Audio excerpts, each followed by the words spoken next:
Laure Marchand, vous avez choisi une série documentaire d'Ilana Navarro réalisée par Annabelle Brouat, à réécouter d'ailleurs chez nos confrères de France Culture sur leur site internet. Pourquoi ce coup de cœur ?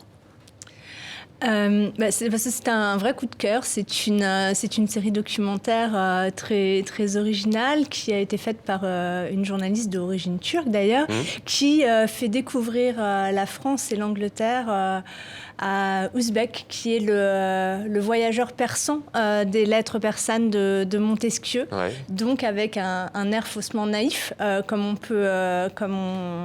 on l'a dans. Il s'agit de comparer en fait les deux pays. D'un côté le multiculturalisme à la britannique et de l'autre le côté plutôt français est différent. Oui, parce que la question 300 ans après n'est pas comment peut-on être persan, mais comment peut-on être musulman, donc en France ou en Grande-Bretagne.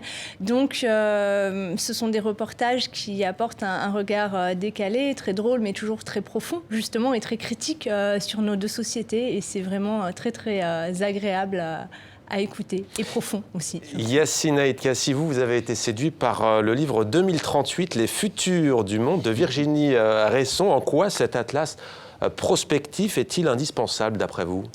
Alors forcément, comme on vient de parler de Bienvenue dans ton monde, c'est un petit peu son pendant adulte. Virginie Resson, c'est la cofondatrice avec le très regretté Jean-Christophe Victor du LEPAC, donc qui est ce laboratoire de recherche de prospective et de géopolitique, qui a produit donc à partir de données extrêmement précises et sérieuses un panorama du monde à venir avec toute une série de scénarios qui est magnifiquement illustré. Alors en plus, elle m'a fait l'amitié de me faire intervenir dans une partie du livre. C'est un livre vraiment indispensable pour comprendre le monde qui vient. Avec notamment des cartes. Vous avez cité Jean-Christophe Victor qui nous a quittés récemment et on connaissait sa célèbre émission Le Dessous des cartes. Rami Khalifé, le lieu artistique, la Marbrerie à Montreuil, près de Paris.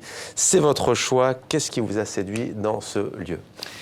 Vous y avez d'ailleurs joué il n'y a pas si longtemps. Oui, j'ai joué il n'y a pas longtemps, mais au-delà de ça, je pense que j'écume pas mal de salles dans le monde à l'année, mais à la Marbrerie, il y a vraiment quelque chose de familial, de convivial. La salle est très belle, l'acoustique est merveilleuse, l'accueil est très sympa, la cuisine est très bonne. Franchement, pour les Parisiens, n'hésitez pas. Ouais.